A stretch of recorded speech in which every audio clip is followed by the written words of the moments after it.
ഇപ്പം അളിയനൊരു പ്രേമലേഖനം കിട്ടിയ എന്തായിരിക്കും എഫക്റ്റ്? അവൾ എനിക്ക് എപ്പോ തന്നാലും ഞാൻ ഹാപ്പി ആയിരിക്കും. ചേച്ചിയല്ല, ലച്ച ചേച്ചി അല്ലാതെ വേറൊരാള് അളിയനെ പ്രേമലേഖനം തന്നിരിക്കട്ടെ. ഇപ്പൊ ഉദാഹരണത്തിന് നമ്മുടെ അനാർക്കലി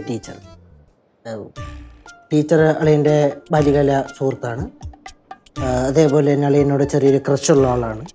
പുള്ളിക്കാരി കാണാനും കൊള്ളാം, ഒരു ടീച്ചർ എന്ന ജോലിയൊക്കെ ഉണ്ട്. ഇപ്പം സിംഗിളുമാണ്, മാരീഡ് അല്ല. അങ്ങനെ ഒരാൾ അളിയന് ലവ് ലെറ്റർ തന്നാൽ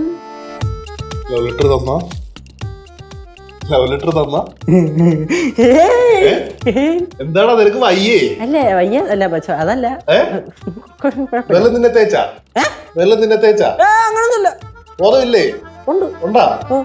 എവിടെയെങ്കിലും പോയി മൂലക്കിരി.